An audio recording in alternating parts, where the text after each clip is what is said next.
आपको इम्पोर्टेंटली पढ़ के जानी है एग्जाम के लिए, ठीक है ना। लेकिन मैं डिस्कस बेटा पूरा चैप्टर ही करूंगा, ठीक है। अच्छा, सबसे पहली चीज इस पर्टिकुलर चैप्टर में आ जाती है वो है नॉर्दर्न माउंटेन्स, ठीक है। First of all we talk about the northern mountain ranges. अच्छा, नॉर्दर्न माउंटेन रेंजेस की सबसे पहले ना सबको लोकेशन याद होनी चाहिए। सो अगर आपके पास ये बुकलेट है आपकी, जो कि है ज्योग्राफी की बुकलेट, पेज नंबर 4 खोल लीजिएगा अपने पास। पेज नंबर 4 पर नीचे की तरफ जो है मैंने ये मैप दिया हुआ है, जिसके अंदर बाकायदा तौर पर मैंने आपके पास जो है वो आपको ये रेंजेस जो है मार्क करके दिए हैं, ठीक है ना। अच्छा, इसको याद करने का सिंपल तरीका ये है कि जो ऊपर वाली रेंज है जो आपके पास व्हाइट से मार्क होगी, ये काराकोरम रेंजेस है, ठीक है ना। इसके बाद जो नीचे की तरफ मार्क्ड है, ये जो आप इंडिया के साथ शेयर करते हो रेंज, ये आपके पास हिमालय रेंजेस है। अगर किसी को याद हो तो कल ही हमने पास पेपर क्वेश्चन में भी देखा था, 2016 का पेपर था, मई जून का मुझे याद है, कि उसके अंदर बाकायदा तौर पर हमने ये देखा था कि ये रेंजेस के बारे में एग्जामिनर ने जो है वो हमसे बाकायदा तौर पर चीज़ों के बारे में पूछा था, ठीक है ना। हिमालय रेंजेस को मार्क करने के लिए बोला था। और काराकोरम रेंजेस और हिमालय रेंजेस जब ये दोनों मुंडी घुमा के देखते हैं अपने राइट पर, तो इनको दिखती है कौन सी रेंजेस बेटा? इनको दिखती है द हिंदू कश रेंजेस। तो ये वाला एलिमेंट जो है वो आपने मेरे बच्चों क्या रखना है, याद रखना है। अच्छा, एक और चीज सबने याद रखनी है कि काराकोरम रेंजेस है, हिमालय रेंजेस है एंड हिंदू कश रेंजेस है। ये तीनों की लोकेशन जो है वो आपके पेपर में आ सकती है। हिमालयास के सब डिवीजन आपके सिलेबस में नहीं है, तो अगर किसी ने उसको नहीं भी पढ़ा तो कोई मसले वाली बात नहीं होगी, ठीक है ना। हाँ, अलबत्ता ये है कि ये एग्जाम्पल के अंदर काम आ सकती है, लेकिन फिर भी I don't think it's a very big thing कि आप जो है उसको याद करें बैठकर, ठीक है ना। लेकिन मैं समझाने के लिए बता देता हूँ कि नीचे वाली जो रेंज है उसको हम शिवालिक्स कहते हैं, ठीक है ना। अच्छा, इसके बाद जो बीच वाली रेंज है इसको हम लेसर हिमालयास कहते हैं। और जो सबसे ऊपर वाला साइड होता है इसको हम सेंट्रल हिमालयास कहते हैं। सो ये सिंक याद कर लीजिएगा, central to lesser, lesser to Siwaliks. ये वाली अगर किसी ने प्रॉपर तरीके से चेन याद की तो उसको मसला नहीं होगा, ठीक है ना। तो ये आपके पास काराकोरम रेंजेस, हिमालयन रेंजेस और हिंदू कश रेंजेस है, ठीक है। अच्छा, इन तीनों के फीचर्स आपके पास पेपर में आ सकते हैं, आपके सिलेबस में इंक्लूडेड भी है। लेकिन याद रखना ये रेंज कितनी ज़्यादा, एवरेज रेंज क्या है, ये सब याद करने की ज़रूरत नहीं। वैसे एवरेज रेंज का भी एक बहुत इजी फॉर्मेट है, क्योंकि हम स्टार्ट ऑफ काराकोरम से करते हैं। काराकोरम आता है आपके पास, फिर आपके पास आता है हिंदू कश, और फिर आपके पास आता है हिमालयास, ठीक है ना। अच्छा, इसका सिंक में जो है आप एवरेज हाइट्स याद कर सकते हैं। काराकोरम की है 6,000, हिंदू कश की है 5,000, ऑन एंड ऑन एवरेज आप हिमालयास की 4,500 या 4,000 भी लिख सकते हैं। किसी ने 4,000 भी लिखा है तो वो भी गलत नहीं होगा, वो सही मार्क करेगा। तो उसकी एवरेज हाइट को याद करने का ये बेस्ट तरीका है। ये एवरेज हाइट का जो है सिंक याद कर लीजिएगा। क्या सिंक है एवरेज हाइट का बेटा? काराकोरम की 6,000, हिंदू कश की 5,000, हिमालयास की 4,000। ये एवरेज हाइट का सिंक याद कर लीजिएगा। अगर जो है ये आपको याद करना है, वरना मैं आपको इसका आसान हल भी बता रहा हूँ कि अगर फिजिकल फीचर्स पेपर में आ जाए तो आपने कौन से फिजिकल फीचर्स लिखने हैं। देखो, जेनेरिक फिजिकल फीचर्स लिख लेना। जेनेरिक का मतलब होता है जो बहुत कॉमनली नॉर्दर्न माउंटेन्स में फाउंड होते हैं। सबसे पहला जेनेरिक फीचर होता है स्नो कैप्ड पीक्स। जितनी भी पीक्स है ना, चाहे हिंदू कश की हो, हिमालयास की हो या काराकोरम रेंजेस की हो, सब बेटा स्नो से कवर्ड है। तो आप सब रेंजेस के अंदर स्नो कैप्ड पीक्स लिख सकते हैं। इसके बाद सारी सारी रेंजेस हैं, उन सब में बेटा कैसे स्लोप्स हैं? They are steep slopes. Steep slopes का मतलब होता है वर्टिकल स्लोप्स। ये मैं वर्कशॉप में ऑलरेडी बात समझा चुका हूँ, ठीक है ना। स्टीप स्लोप्स लिख लो। अच्छा, दूसरी बात ये है कि अगर आप चाहो तो इनकी लोकेशन डिस्क्राइब कर सकते हो, वरना मेरे हिसाब से बेहतरीन चीज ये होती है कि आप ये लिख दो कि भाई तीनों के अंदर जो है वो ग्लेशियर्स मौजूद है। तीसरा पॉइंट हो गया ग्लेशियर्स मौजूद है, और तीनों के अंदर बेटा लेक्स प्रेजेंट है। तो आप लेक्स के बारे में लिख लो, ग्लेशियर के बारे में लिख लो, आप स्नो कैप पीक्स के बारे में लिख लो, आप स्टीप स्लो के बारे में लिख लो। ये चार कॉमन पॉइंट्स हैं जो चारों के चारों रेंजेस में आते हैं, तो फिर आपको इतनी ज्यादा जो है वो प्रॉब्लम नहीं होगी, ठीक है ना। अच्छा, बाकी ये है कि अगर आप रेंजेस का ट्रेंड कभी पढ़ें तो ट्रेंड पे ये याद रखना, ईस्ट टू वेस्ट का ट्रेंड का मतलब ये होता है बेटा कि जो पहाड़ हैं ये ईस्ट से शुरू होते हैं और वेस्ट पर क्या होते हैं, वेस्ट पर एंड होते हैं, ठीक है ना। They have a trend that आपको जब ऊपर से देखेंगे तो आपको ये वेस्ट की तरफ खत्म होते हुए नजर आएंगे, यानी ईस्ट से शुरू होंगे और वेस्ट की तरफ खत्म हो रहे होंगे, अगर आप इसको सैटेलाइट व्यू से देखेंगे, ठीक है ना। अच्छा, वही बात, रॉक लैंडस्केप है जिसको बैडलैंड टोपोग्राफी कहते हैं। वर्टिकल शार्प क्लिफ्स हैं। क्लिफ्स का मतलब होता है जो बिल्कुल ही खड़ी पहाड़ी होती हैं, बिल्कुल ही वर्टिकल स्ट्रेट पहाड़ी होती हैं, जिसको आप और मैं अंग्रेजी में खाई भी कहते हैं, ठीक है ना। आपकी और मेरी वाली अंग्रेजी में, ठीक है ना। यानी खाई में गिरे तो उसके बाद बेटा इन्ना लिल्लाहि व इन्ना इलैहि राजिऊन। ठीक है ना। अच्छा, हर रेंज के अंदर कुछ ना कुछ रिवर्स प्रेजेंट होते हैं जो उसको ड्रेनेज प्रोवाइड करते हैं। मेरे हिसाब से बहुत कंफ्यूजिंग हो जाता है, तो अगर आपको याद रखना है तो ठीक है, वरना कोई मसले वाली बात नहीं है। हाँ, अलबत्ता ये याद रखना कि ड्रेनेज की जो है वो डेफिनेशन लिखनी पड़ेगी। व्हाट इज ड्रेनेज बेटा? The outflow of water to avoid water accumulation. एक जगह से पानी को निकालना है ताकि वहां पे पानी खड़ा ना हो जाए ना, ताकि वहां पे पानी रुके ना, ताकि वहां पे पानी स्टे ना करे। इसको हम क्या कहते हैं बेटा? इसको हम ड्रेनेज कहते हैं। ठीक है ना। अच्छा, ग्लेशियर्स भी हैं, स्टीप स्लोप्स भी हैं, and this also precipitation in the form of snow. ये तीनों रेंजेस के लिए कॉमन है। ठीक है ना। अभी मैं आपको दिखाऊंगा भी कि कॉमन पॉइंट्स कहाँ लिखे हैं, आप वहां से उठा सकते हैं। फिर पासेस भी होते हैं। पास किस में हेल्प करेंगे बेटा? एक जगह से दूसरी जगह ट्रांसपोर्टेशन करने में। ठीक है ना। और हुंजा वैली भी और काराकोरम वैली है। तो ये सब इतने सारी चीजें पॉइंट याद करने की जरूरत नहीं है, आप सिर्फ 4 पॉइंट्स याद रखेंगे। कौन से 4 पॉइंट्स याद करेंगे बेटा? पहला पॉइंट याद करेंगे कि भाई जो है, हर माउंटेन रेंज के अंदर, नॉर्दर्न माउंटेन्स के अंदर स्नो कैप पीक्स है। दूसरी चीज क्या याद रखेंगे मेरे बच्चों? स्टीप स्लोप है। स्टीप का मतलब क्या होता है? खड़ा हुआ स्लोप, यानी वर्टिकल अपराइट। दूसरी बात ये क्या है बेटा? तीसरी बात क्या है? स्टीप स्लोप के बाद आप क्या लिख सकते हैं? ग्लेशियर्स लिख लें। और चौथी बात क्या है मेरे बच्चों? चाहे तो लेक्स लिख लें, चाहे तो रिवर्स लिख लें, कोई मसले वाली बात नहीं है। It totally depends upon you. ठीक है ना। अच्छा, इसके बाद कुछ डेफिनेशंस मैंने लिखी हुई है इधर, जैसे जो है प्रेसिपिटेशन की क्या डेफिनेशन है? सो प्रेसिपिटेशन का मतलब बेसिकली ऊपर से जो है वो पानी का गिरना। अब पानी अलग अलग फॉर्म में गिरता है ना, तो आप इसमें जो है वो ये लिख सकते हैं, water falls from the clouds towards the ground in multiple forms. कौन कौन से फॉर्म में?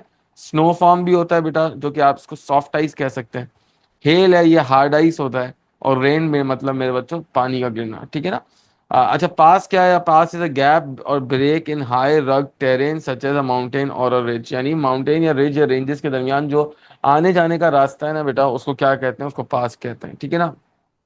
इसके बाद हम ग्लेशियर की बात करते हैं। Large body of dense ice that is formed by recrystallisation of snow. Recrystallisation of snow का क्या मतलब होता है? स्नो अक्यूमुलेट होके क्रिस्टलाइज करती रहती है, इकट्ठा होके फ्रीज होती रहती है, तो उसको हम क्या कहते हैं बेटा? उसको हम ग्लेशियर्स कहते हैं। ठीक है ना। ये आपको चीजें याद करनी पड़ेंगी, इसका कोई हल नहीं है। इसको रिवाइज कराने का मकसद ये है कि थोड़ी चीजें आपके दिमाग में जो है वो बैठ जाए। ठीक है ना। अच्छा, हिमालयाज। अब हिमालयाज की भी वही डिटेल निटिग्रिटीज में ज्यादा जाने की जरूरत नहीं है, बस ये बात याद रख लीजिएगा कि एवरेज हाइट इसकी 4,000 मीटर है। ट्रेंड इसका ईस्ट टू वेस्ट है। सब पैरेलल रेंजेस है। सब पैरेलल रेंजेस का क्या मतलब होता है कि बेटा रेंजेस पैरेलल हैं, लेकिन वो सब पार्ट्स में क्या है? डिवाइडेड है। ठीक है ना। पैरेलल है रेंजेस, यानी एक ही लाइन में ट्रैवल करती हैं, लेकिन वो पार्ट्स में क्या है? डिवाइडेड है। ठीक है ना। अच्छा, इसके बाद जो है आप इसमें जेनेरिक पॉइंट्स वही डाल सकते हैं कि स्नो कैट पीक्स होती हैं। स्नो कैट पीक के अलावा आप क्या लिख सकते हैं? आप मेंशन डाउन कर सकते हैं उसको, स्टीप स्लोप्स को। स्टीप स्लोप्स हैं। ठीक है ना। ग्लेशियर्स के बारे में लिख लो। ठीक है ना। अच्छा। अच्छा, इसके बाद मेरे बच्चों एक चीज ये है कि वो आपको पेपर में ऐसी एक डायग्राम दे सकता है, और ये गालिबन जो है वो कार्यक्रम के सेंट्रल पार्ट की डायग्राम है। और वो आपसे इसका एक सवाल पूछ सकता है, डायग्राम देख के सवाल पूछेगा, identify any two physical features that can be seen in the figure. यानी फिगर में कौन से दो आपको फिजिकल फीचर नजर आ रहे हैं वो बता दो। अब देखो, बहुत सिंपल और क्लियर सी बात है। सबसे पहले तो मैंने ऑलरेडी डायग्राम के ऊपर ही लिखा हुआ है that there is precipitation, and precipitation is in the form of what बेटा? Precipitation is in the form of snow. ठीक है ना। स्नो के फॉर्म में जो है आपके पास प्रेसिपिटेशन होती है इधर। दूसरी बात, अगर आप देखें तो स्नो कैप पीक्स भी हैं। ठीक है ना। तो आप वो वाली बात भी लिख सकते हैं कि जो है वो पीक्स जो है ना, वो स्नो में कवर्ड है। ठीक है ना। अच्छा, इसके अलावा मेरे बच्चों एक बात ये आप और लिख सकते हैं कि ये एक वैली है। ठीक है ना। वैली भी एक कॉमन फीचर है जो आपको हर जो नॉर्दर्न माउंटेन उसमें मिलेगी, वैलीज हैं। ठीक है ना। और ये वैली क्योंकि डीप है तो आप उसको डीप वैली भी लिख सकते हैं। ठीक है ना। Depth of a valley is checked out with the height of the mountain. जितना ज्यादा माउंटेन ऊपर होगा उतनी ज्यादा नीचे डीप वैली होगी। ठीक है ना। और इसमें आप मल्टीपल चीजें और लिख सकते हैं, तो मैंने इधर 4 चीजें लिखी हैं। रॉक लैंडस्केप, हाँ वो रॉक टेरेन है, बैडलैंड टोपोग्राफी है, स्टीप स्लोप्स है, वैली है और लेक है। ये कुछ इसके आगे क्या आ गए मेरे बच्चों? फिजिकल फीचर्स आ गए। ठीक है ना। अच्छा, इसके बाद हिंदू कश की भी कुछ डिटेल्स दी हुई हैं। ठीक है ना, वो आप पढ़ लीजिएगा। ठीक है। और मैंने आपको ऑलरेडी बता दिया कौन सी 4 चीजें याद रखनी, तो आपने घबराने की जरूरत नहीं है आपको। हाँ, एक चीज इधर लिखी है, बैरन माउंटेन्स। बैरन माउंटेन से क्या मतलब होता है बेटा? बैरन का सिंपल और क्लियर मतलब होता है बंजर जमीन का। बंजर जमीन का मतलब है लैंड विद लिटिल और नो फर्टाइल सॉइल। यानी उधर बहुत कम या तो फिर है ही नहीं। क्या नहीं है बेटा? फर्टाइल सॉइल नहीं है, ठीक है ना। आप इसको लेस और नो वेजिटेशन भी ऑफ कोर्स लिख सकते हैं, ठीक है ना। अच्छा, इसके बाद इसका इंपॉर्टेंट पार्ट आ जाता है जो आपके पास पेपर में पूछता है। सबसे पहला वो सवाल तुमसे पूछ सकता है कि अगर नॉर्दर्न माउंटेन्स है तो वहां पर किस तरीका का क्लाइमेट होता है, उस क्लाइमेट की कैरेक्टरिस्टिक्स को बयान कर दो। तो आपने वही बात करनी कि भाई हार्श क्लाइमेट होता है, टू कोल्ड टेम्परेचर से temperature are below -5 degree centigrade, ठीक है ना। टू कोल्ड का मतलब होता है जब आपके टेम्परेचर जो है वो -5 से क्या हो, कम हो। इसके बाद large difference between day and night temperature. रात के टेम्परेचर में और दिन के टेम्परेचर में जमीन आसमान का फर्क है, क्योंकि रात के वक्त सूरज नहीं होता और दिन के वक्त सूरज होता है, ठीक है ना। And we also call it what बेटा, large daily range. Large daily range का मतलब ये होता है कि सुबह और रात के टेम्परेचर में बहुत ज्यादा डिफरेंस होना, ठीक है ना। ये यूजुअली आपको डेजर्ट से मिलता है और नॉर्दर्न माउंटेन से मिलता है, जहाँ पर रातें एक्सट्रीमली ठंडी होती है नॉर्दर्न माउंटेन्स के अंदर। और बाकायदा तौर पर दिन क्या होता है बेटा, दिन गर्म होता है, ठीक है ना। गर्म तो नहीं कहूंगा, लेकिन एक बियरेबल टेम्परेचर होता है दिन के वक्त में, ठीक है ना। अच्छा, इसके बाद लिखा हुआ है ब्लिजर्ड्स आते हैं, ठीक है ना। ये जो है इसको स्नो स्टॉर्म्स भी कहते हैं, ठीक है ना। ये आपके पास हिट करते हैं। इसके अलावा बाकायदा तौर पर जो है आपके पास इधर ना एवलांचेस भी आते हैं, ठीक है ना। अच्छा, अब एवलांचेस का क्या गेम है। एवलांचेस का सिंपल गेम ये है कि आप इसकी डेफिनेशन याद कर लीजिएगा। So it is a mass movement of snow, rock and ice and soil that tumbles down a mountain. जो बड़ा जो है आपके पास लेयर ऑफ स्नो जो है वो नीचे की तरफ ट्रैवल करे माउंटेन के ऊपर से। तो मेरे बच्चों उसको आपने क्या कहना है, उसने आप उसको आपने एवेलांच कहना है। एक और क्लाइमेटिक कैरेक्टरिस्टिक है कि जो यहाँ पे प्रेसिपिटेशन होती है that occurs in the form of snow. Snow की फॉर्म में जो है यहाँ बारिश होती है। Another thing is that there is a large difference between sun and shade temperatures. क्योंकि शेड के अंदर सन नहीं होता, तो आपको एक्चुअल टेम्परेचर जो आसपास है वो फील होता है। लेकिन जब आप सन के नीचे चले जाते हो, क्योंकि सन की रेज आपकी बॉडी पे हिट करने के बाद आपकी बॉडी को गर्म करती है, तो वो वाली बात जो है वो तो मेंशन करना, ठीक है ना। फॉर एग्जाम्पल, ये मेरा आसमान में चमक रहा है खूबसूरत सा सूरज। ये खूबसूरत सा सूरज दो लोगों को गर्म कर रहा है। हालांकि दोनों के बीच में एक अच्छा खासा फासला है, 15 मीटर का गैप है। लेकिन दोनों का temperature experience is very different. एक को लग रहा है 12 डिग्री सेंटीग्रेड, दूसरे को फील हो रहा है -3। क्योंकि एक बंदा जब शेड में आ जाता है तो उसको किसी किस्म का सन का एक्सेस नहीं मिलता। और जब आपको सूरज का एक्सेस नहीं मिलेगा ना मेरे बच्चों, तो आपको कोई चीज गर्म नहीं कर रही। बानिस्बत इसके कि जो ये दूसरा वाला आदमी है जो 12 डिग्री सेंटीग्रेड को आपके पास टेम्परेचर को जो है वो उसको फील हो रहा है, that is because of the sun. क्योंकि सन इसको क्या कर रही है बेटा, गर्म कर रही है, ठीक है ना। अच्छा, वैसे तो कराची में अभी 33, 34, 35 डिग्री सेंटीग्रेड का टेम्परेचर चल रहा है, ठीक है ना। लेकिन आपको ऐसा लगता है यार 40, 45 है। वो इसलिए नहीं है क्योंकि जब आप घर में बैठते हैं तो आप बिल्कुल लगता है ठीक है यार, इतनी भी गर्मी नहीं है जितनी हम सोच रहे हैं। लेकिन जब आप बाहर जाते हैं सूरज के अंदर तो आपको क्या लगती है बेटा, गर्मी ज्यादा लगती है। That because of the sun itself. अच्छा, इसके बाद पीपल किस तरीके से जो है इस रेंजेस के अंदर अडेप्ट करेंगे। अब ऐसा सवाल पेपर में आ सकता है, ये जो जेनेरिक क्वेश्चन होता है ना, ये एग्जामिनर को बड़े पसंद होते हैं, एग्जामिनर ये बार बार पूछता है।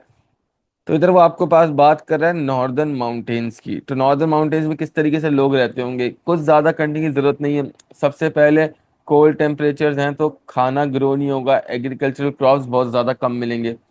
दूसरी बात ये हम पहले भी कर चुके हैं, people practice transhumance here. What is transhumance, transhumance क्या होता है बेटा। तो ट्रांस ह्यूमंस की सबको डेफिनेशन आनी चाहिए बेटा। When people travel from the top of the mountains to the bottom यानी foothills of the mountains, that travel is known as what बेटा, it is known as transhumance, ठीक है ना। और याद रखना they travel with their life stock, और life stock की एग्जाम्पल लिखनी पड़ेगी। याक है, शीप है, गोट है, ये मल्टीपल एग्जाम्पल्स हैं इसकी। So simple transhumance की definition is when people travel from high pastures to low pastures in winters due to freezing temperatures with their livestock। और livestock के साथ जो है ब्रैकेट में लिख देना, livestock की एग्जांपल गोट है, शीप है, इसके बाद याक है। तो ये मैंने नीचे जो है ना बेटा ट्रांस ह्यूमंस की डेफिनेशन ली हुई है, अगर किसी को चाहिए हो तो वो स्क्रीनशॉट ले लेगा। ट्रांस ह्यूमंस का क्या मतलब होता है, when people travel from high pastures on mountains to low pastures on foothills of base of the mountains due to low temperatures. यानी बेसिकली बात की गई है किस चीज की बेटा, फ्रीजिंग टेम्परेचर्स की, विद देयर लाइफ स्टॉक। और लाइफ स्टॉक की टाइप्स आपको पता होनी चाहिए, गोट्स है, शीप है, याक है, मल्टीपल जो है आपके पास ये लाइफ स्टॉक है। और पेपर में ये ऐसे एग्जाम्पल भी काम आएगी, आप उसको एग्जाम्पल भी प्रेजेंट कर सकते हैं, ठीक है ना।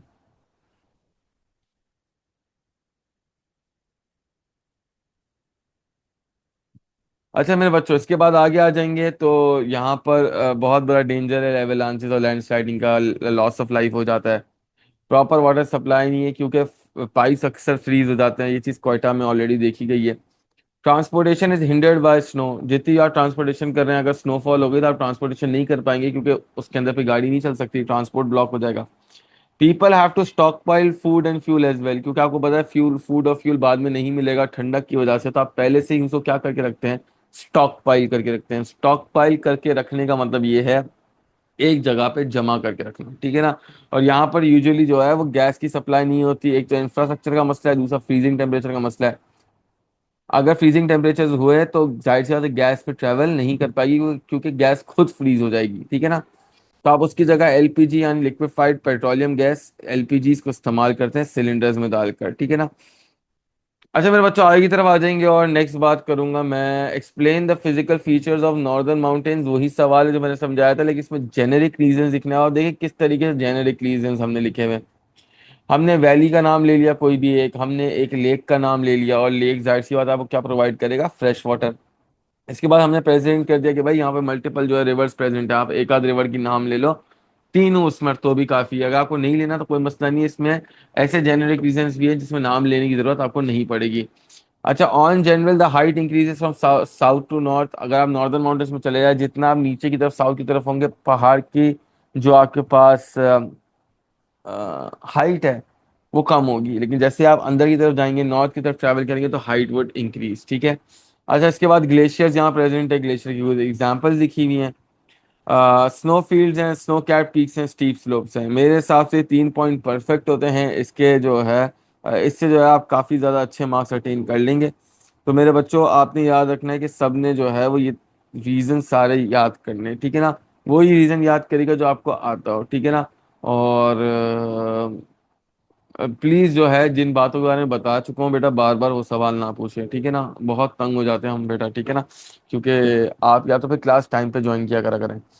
अच्छा, explain the importance the life style of northern mountain people, कैसे रहते होंगे ऑलरेडी हम कर चुके हैं, वही ट्रांसह्यूमंस प्रैक्टिस करते हैं, ठीक है ना। What is transhumance? तो transhuman is the travelling of people from high pastures to low pastures due to what बेटा, due to freezing temperature with their what बेटा, विद देयर लाइफ स्टॉक, ठीक है ना। अच्छा इसके बाद फिर लो पॉपुलेशन डेंसिटी होती है, क्यों? क्लाइमेटिक कंडीशंस की वजह से। अच्छा सर, लो पॉपुलेशन डेंसिटी का क्या मतलब है? पॉपुलेशन के चैप्टर में पढ़ चुके हैं, यानी इसका मतलब है पॉपुलेशन का क्या होना बेटा, पॉपुलेशन का कम होना। और जितनी पॉपुलेशन कम होगी ना, उतना ही आपके लिए डिफिकल्टी जो है वो बढ़ जाएगी, ठीक है, क्योंकि फिर वहां पर जो है फैसिलिटीज प्रोवाइड करना जो है वो मुश्किल हो जाएगा। इसके बाद फ्रूट फार्मिंग की जाती है, स्पेसिफिक एग्जांपल्स याद होनी चाहिए, जैसे आपके पास एप्रिकॉट है, प्लम्स है, चेरी है, ठीक है ना। इसके बाद जो है वो और इसका फायदा ये, आप इसको एक तो एक्सपोर्ट कर सकते हो और इसको जो है वो लोकल डाइट के लिए भी इस्तेमाल कर सकते हो, ठीक है ना। ये ओवरऑल चीज आप लिख लेना। विंटर्स के अंदर लोग बाहर तो नहीं निकल सकते ठंडक की वजह से, तो वो इंडोर एक्टिविटीज करते हैं। उसकी एग्जांपल्स है carpet weaving, word work, would work, income for locals, ठीक है, ये भी जनरेट करके देगी। टूरिज्म यहाँ पे बहुत कॉमन होता है और इससे जो है वो लोगों को काफ़ी पैसा मिलता है, इनकम मिलती है, जैसे होटल्स हैं, रेस्टोरेंट्स हैं, टूर गाइड्स हैं। और याद रखना ये ना लोगों को एम्प्लॉयमेंट भी प्रोवाइड करती है, ठीक है ना। अच्छा, animal rearing is becomes common with sheep and goats. और इसके आप मीट और स्किन को इस्तेमाल कर सकते हो, क्या करने के लिए? या तो स्मॉल स्केल फार्मर हो तो इससे अपनी ज़रूरियात पूरी करोगे, अपनी फैमिली को खिलाओगे, ठीक है ना। वरना इनकम आई तो लिविंग स्टैंडर्ड वैसे ही क्या हो जाते हैं, इंक्रीज हो जाते हैं। अच्छा, explain the importance of northern mountains, वही बात की हुई जो ऊपर हमने पढ़ी थी। वैल्यूबल मिनरल्स, टिम्बर, फ्रूट, ये सब मिलता है। दूसरी बात, टूरिस्ट याद कर लीजिएगा कि टूरिस्ट जो है वो इसको देख कर आएंगे, क्योंकि ये देखने की चीज़ है, तो जाहिर सी बात है लोग यहाँ पर जो है वो इसका जो है वो लुत्फ अंदोज होने आते हैं नेचर के प्रोस्पेक्ट से, ठीक है ना। अच्छा इसके बाद जो है स्नो कैप पीक्स होती हैं, ठीक है ना। और जो है वो जाहिर सी बात है उससे पानी आता है, तो ये पानी आगे जाके रिवर्स को भी प्रोवाइड करता है। फिर आपके पास पासेस भी हैं, आपके पास जो है, अच्छा ये जो अगला पॉइंट लिखा हुआ है ना, ये थोड़ा सा ऐसा पॉइंट है जो आपके सर के ऊपर से निकल जाएगा, प्लीज मेरी बात गौर से सुनिएगा। याद रखना कि पाकिस्तान के अंदर इतनी ठंडक क्यों नहीं पहुंचती, उसका एक रीजन है। जैसे आपके पास नॉर्दर्न एरिया से, रशिया से, अजरबैजान से, ताजिकिस्तान से आपकी तरफ कोल्ड एयर एंटर होती है ना पाकिस्तान के अंदर, तो जैसे पाकिस्तान में नॉर्दर्न एरिया से एंटर करती है तो तीन रेंजेस हैं। ये रेंजेस, ये माउंटेन्स जो हैं वो कुछ एयर को पास करने देते हैं, लेकिन कुछ को पीछे ही रोक के रख लेते हैं। जिसकी वजह से क्या होता है फायदा बेटा, जिसकी वजह से सिंपल जो है वो आपके पास जो है फायदा ये है कि अगर कोल्ड विंड्स जो है वो ट्रैवल करके आ रही हैं रशिया की तरफ से, तो इन पहाड़ को लगने के बाद पीछे चली जाएंगी, यानी ज्यादा ठंडक आपके पास जो है वो पंजाब प्लेन्स के अंदर नहीं जाएगी, ठीक है ना। फिर उसके बोला भाई नेचुरल बॉर्डर्स वगैरह भी हैं, ठीक है ना। आगे आ जाए बेटा, नेक्स्ट पार्ट कराने जा रहा हूँ, दैट इज दुआब। क्या होता है दुआब मेरे बच्चों? तो Doab is an area, Doab एक एरिया है बिटवीन टू रिवर्स, दो रिवर्स के दरमियान के एरिया को क्या कहता हूँ बेटा? दुआब कहता हूँ, ठीक है ना। इसके चार फीचर्स होते हैं। सबसे पहला फीचर होता है एक्टिव फ्लड प्लेन। ये ना रिवर लेवल से 1 to 3 मीटर की हाइट पर होता है मेरे बच्चों। दूसरी बात है, एक्टिव फ्लड प्लेन के बारे में आपने ये बात याद रखनी है कि एक्टिव फ्लड प्लेन जो है, it will flood every year और टू, यानी हर साल या 2 साल बाद क्या आएंगे इसमें बेटा? फ्लड्स आएंगे, यानी सबसे ज्यादा खतरनाक एरिया, यहाँ पर अपना घर नहीं बनाएंगे, ठीक है ना। अच्छा, इसके बाद ओल्ड फ्लड प्लेन है। इसकी हाइट तकरीबन 3 to 5 मीटर्स तक होती है। ये हर 7 to 8 ईयर्स जो है इसमें फ्लड आते हैं, ठीक है ना। आफ्टर एवरी 7 to 8 ईयर्स जो है इसमें फ्लड आएंगे मेरे बच्चों, ठीक है ना। अच्छा, दूसरी बात आपने ये याद रखनी है कि ये अच्छी जगह है क्रॉप को ग्रो करने की, क्योंकि पानी के सोर्स के करीब है, तो आप जाहिर सी बात है अपनी फील्ड्स को क्या कर सकते हो? इरिगेट कर सकते हो, ठीक है ना। अच्छा, इसके बाद हम पार्ट सी की बात करते हैं। ये स्लोपिंग रीजन है मेरे बच्चों दुआब के बीच में, और इसको क्या कहा जाता है? इसको स्कार्प या स्टीप लोब कहा जाता है, ठीक है ना। अच्छा, इसके बाद we have part D, this is the flat land between the two rivers, and this particular flat land is known as what बेटा? It is known as bar upland, ठीक है ना। अक्सर लोग इसको स्कैलप्ड इंटरफ्लूज भी कहते हैं। तो आप कोई भी एक नाम इस्तेमाल करें बेटा, कोई मसले वाली बात नहीं है। मेरे हिसाब से सब इसको बार अपलैंड भी कहिएगा, ताकि आपको ताकि आपको आंसर लिखने में ज्यादा प्रॉब्लम ना हो, ठीक है ना। अच्छा, मैंने नीचे जो है इसके फीचर्स दिए हुए हैं। अच्छा, एक फीचर ये दिया हुआ है स्कार्प के लिए कि ये एक अच्छी फार्मिंग का एरिया नहीं है। तो ये बात याद रखिएगा, अच्छी फार्मिंग का एरिया इसलिए नहीं है क्योंकि यहाँ पे स्टीप स्लोप है।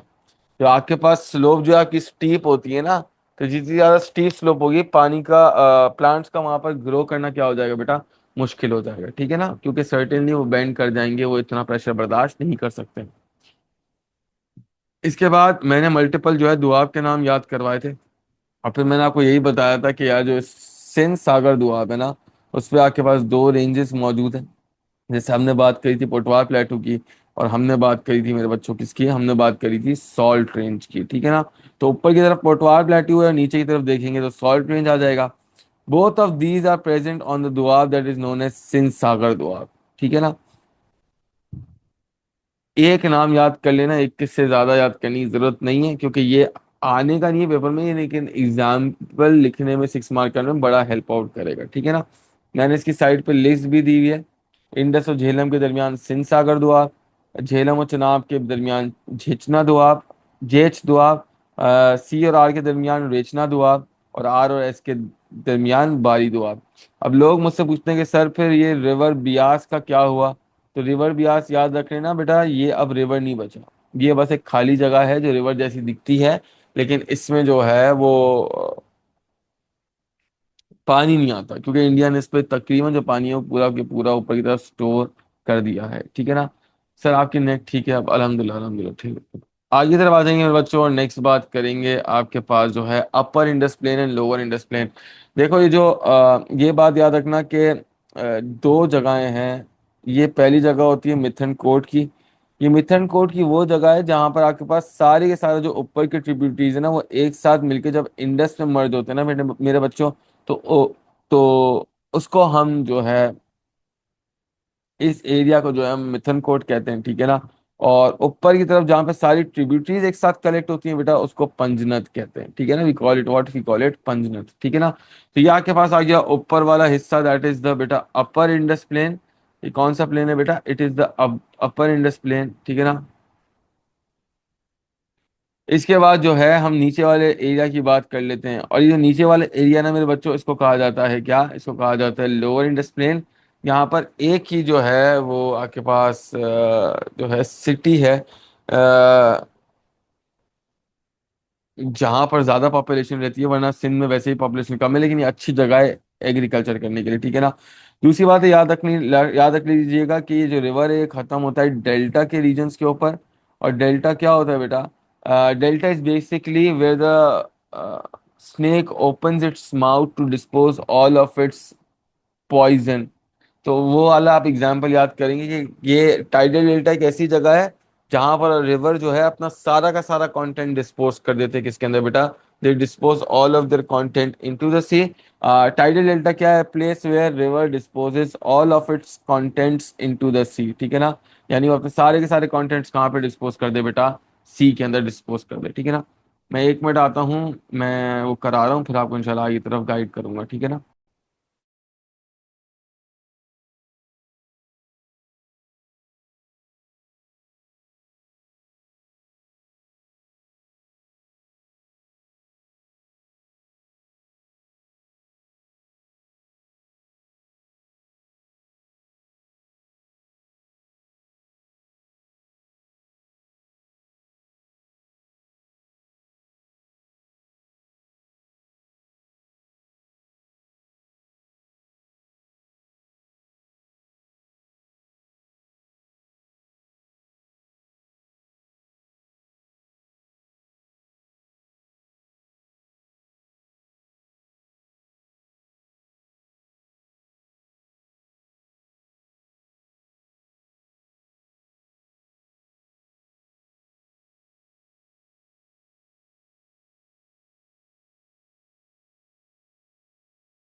अच्छा मेरे बच्चों, आगे तरफ आ जाएंगे। प्लीज ये जो डेफिनेशन है ये याद कर लीजिएगा, ठीक है ना।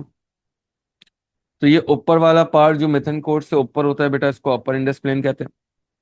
ये जो नीचे वाला पार्ट है जो मिथन कोट के नीचे बेटा, इसको लोअर इंडस प्लेन कहते हैं, ठीक है ना। इसकी सिंक ये याद रखेगा कि अपर इंडस प्लेन जो है ना बेटा, वो अटक से शुरू होकर मिथन कोट तक जाता है, ठीक है ना। मिथन कोट वो जगह है जहाँ पे all reverse combine into what? Combine into the river Indus, ठीक है ना। और फिर इधर से शुरू होता है बेटा लोअर इंडस प्लेन। और लोअर इंडस प्लेन जो है वो मिथन कोट से जाता है कहाँ तक? वो जाता है, ठट्टा लिख लें या आपको ठट्टा याद ना रहे तो आप डेल्टा लिख लीजिएगा। ये सिंक सबने ये क्या रखनी है मेरे बच्चों? याद रखनी है, ठीक है ना। अच्छा, हम इसके बाद आ जाएंगे आगे की तरफ और नेक्स्ट बात करेंगे आपके पास वेस्टर्न माउंटेन्स की। अच्छा, वेस्टर्न माउंटेन्स को याद करना भी इतना जरूरी नहीं है, ठीक है ना। लेकिन 2-3 पॉइंट्स जो है वो हर उसमें से आपने याद कर लेने, ठीक है ना। वेस्टर्न माउंटेन्स का मतलब है जो आपके पास केपीके की नीचे वाली साइड पर, और आपके पास जो है वो बलूचिस्तान की साइड पे जो रेंजेस है उनकी बात हो रही है, ठीक है ना। अच्छा, जेनेरिकली ये नॉर्दर्न माउंटेन से थोड़े से छोटे माउंटेन्स होते हैं, ठीक है ना। अ, सबसे पहले ट्रेंड वगैरह से ज्यादा जरूरी ये नहीं है कि आप ये याद करें, ठीक है ना। इसके भी जनरल जो है वो एक जैसी चीज होती है, यानी सब जगह जो है वो पासेस हैं, ठीक है ना। और इसके बाद जो है वो precipitation in the form of snow है, ठीक है ना। सर याया खान के बाद हर चीज से डर लग रहा है। हर चीज से नहीं डरो, कुछ पॉइंट्स याद कर लेना, कम से कम 3 से 4 पॉइंट्स याद होने चाहिए। मैं होता तो मैं कौन से 4 पॉइंट्स याद करता? मैं पहली चीज ये याद करता कि भाई जो है यहाँ पर रफ टोपोग्राफी है, स्टीप स्लोप्स हैं, सीवियर विंटर्स होते हैं। दूसरी बात है, यहाँ पर प्रेसिपिटेशन होती है इन द फॉर्म ऑफ स्नो। तकरीबन क्वेटा के जो है ये जो ऊपर वाले आपके पास जो है माउंटेन्स है, इधर प्रेसिपिटेशन होती है इन द फॉर्म ऑफ स्नो। तीसरी बात ये है कि मोस्टली स्नो कवर्ड माउंटेन, ये तो इसके नाम से ही पता चलता है। नाम से किस तरीके से पता चलता है बेटा? सफेद को नाम है, सफेद का मतलब होता है वाइट, और को का मतलब होता है माउंटेन्स। इसका actual meaning is white mountains. अब वाइट माउंटेन्स का ये नहीं कि पेंट लेके बैठ गए सफेद कलर कलर कर रहे हैं, ठीक है ना। याद रखना मेरे बच्चों के जो है वो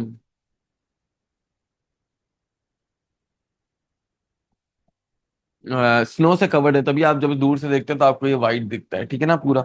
अच्छा, इसके बाद हम आखिरी बात कर लेंगे। या तो आप इधर नोमैडिक लाइफस्टाइल वगैरह याद कर लीजिएगा, लेकिन बेटर यही है कि आप जो है पासिस के नाम याद कर लें। अब देखो कुछ चीज तो याद करनी पड़ेंगी ना, तो ये 4 पॉइंट जरूरी है, आप इनको क्या कर लेंगे मेरे बच्चों, याद कर लेंगे, ठीक है ना। बहुत सिंपल पॉइंट्स है, ठीक है ना। अच्छा, नेक्स्ट आ जाएंगे वजीरिस्तान हिल्स पर। तो इसमें भी वही है, आप सबसे पहले जो है वो पासिस के नाम याद कर लीजिएगा। एक पास का नाम याद करोगे तो भी काफी है, इससे ज्यादा बेटा जरूरत नहीं होती पेपर में, ठीक है ना मेरे बच्चों। शाबाश। अच्छा, इसके बाद जो है these hills are rich in minerals. सारी हिल्स जो है तकरीबन रिच होती है मिनरल्स के अंदर, ठीक है ना। अच्छा, अगेन इधर भी आप वो चीज याद रख सकते हो कि प्रेसिपिटेशन होती है लेकिन इन द फॉर्म ऑफ स्नो। तो वो वाला पॉइंट याद कर लेना, ठीक है ना। मैं आपको ऐसे कॉमन पॉइंट्स बता रहा हूँ जिससे आपको आसानी होगी। बाकी जिनके पास वर्कशॉप की बुकलेट है बेटा, वर्कशॉप की बुकलेट से ये जो है वो बाकायदा तौर पर जो है वो डायग्राम बनाइएगा, वो सॉरी कंटेंट याद करिएगा, वो आपके लिए बहुत आसान चीज है, ठीक है ना। अच्छा, इसके बाद इसकी रेंजेस दी हुई है, हाँ इसकी रेंजेस सिलेबस में इंक्लूडेड है। कौन कौन सी बता रहा हूँ, ये अगर सबके पास इमेज है तो प्लीज अपने पास देख लीजिएगा मेरे बच्चों। सबसे पहले आपके पास सफेद को रेंजेस है, ठीक है ना, तो प्लीज जो है इसको मार्क आउट कर लीजिएगा। सफेद को रेंजेस है। दूसरे बेटा आपके पास जो है वो वजीरिस्तान हिल्स है, सबने ये याद करना है, ठीक है ना। इसके बाद सुलेमान रेंजेस है, ठीक है ना। और इसके बाद कीर्थर रेंज है, ठीक है ना। इसको याद करने का सिंपल तरीका ये है कि अगर बिल्कुल अफगानिस्तान के अंदर हॉरिजॉन्टल रेंज है ऊपर की तरफ, तो वो हॉरिजॉन्टल रेंज कौन सी है बेटा? वो आपके पास सफेद को, सफेद को एक हॉरिजॉन्टल रेंज है, ठीक है ना, यूं करके अफगानिस्तान में जा रही होगी। अगर बॉर्डर पे वर्टिकल रेंज है तो ये वर्टिकल रेंज कौन सी है? वजीरिस्तान हिल्स। तो ऊपर सफेद को, फिर वजीरिस्तान हिल्स। इसके बाद बलूचिस्तान के बॉर्डर के ऊपर दो रेंजेस हैं। अगर साउथ की तरफ है तो कीर्थर रेंज, अगर नॉर्थ की तरफ है तो सुलेमान रेंज। दैट्स इट, आपको इतनी बात याद होनी चाहिए, ज्यादा चीजें याद करने की जरूरत नहीं है, ठीक है ना। अच्छा, सुलेमान रेंजेस और जो है वो कीथर रेंजेस को, दोनों को ट्विन रेंजेस भी कहा जाता है। तो आप वो वाला प्रोस्पेक्ट भी जो है वो यूज कर सकते हैं कि एवरेज हाइट जो है वो 1500 मीटर्स है, वेस्ट की तरफ लोकेटेड है, 480 किलोमीटर की डिस्टेंस पर रन करते हैं, ठीक है ना। और वही बातें हैं, 3 पॉइंट्स याद कर लीजिएगा, इससे ज्यादा जो है वो एग्जाम में वो पूछेगा नहीं आपसे, ठीक है ना। और इससे ज्यादा क्या है, गेस जरूरत भी नहीं है, ठीक है ना। एक तो ये लाइमस्टोन वाला पॉइंट, दूसरा पासेस वाला पॉइंट बोला है तो वो याद कर लेना। अच्छा, इसको याद करने का ये फायदा है कि पास है ना सिर्फ और सिर्फ सुलेमान रेंज में नहीं है, ये पास है ना वो कीर्थर रेंज तक जाता है। और अगर वो कीर्थर रेंज तक जाएगा तो आप उसको उसमें मेंशन डाउन कर सकते हैं, ठीक है ना। इसके बाद कीर्थर रेंज है तो वही बात, बोलान पास की बात कर लीजिएगा, ठीक है ना। और वही अगेन मिनरल्स वाली बात, ठीक है ना। तो ये दोनों चीजें। अच्छा, जेनेरिक पॉइंट्स, रक टोपोग्राफी है, बैडलैंड टोपोग्राफी है, बैरन माउंटेन्स हैं, ये आपके पास जनरल हो जाएंगे, ठीक है ना। तो वेस्टर्न माउंटेन्स के लिए जनरल रीजंस जो है वो कौन से लिखने? सबसे पहला रीजन होगा कि वेस्टर्न माउंटेन्स में जितनी भी रेंजेस हैं, ठीक है ना, वो तकरीबन उनकी टोपोग्राफी क्या है? रॉक टोपोग्राफी, ठीक है ना। ये जनरल रीजंस याद कर लीजिएगा और कुछ याद करने की जरूरत नहीं। रॉक टोपोग्राफी यानी क्या मतलब हो गया? बैडलैंड टोपोग्राफी, ठीक है ना।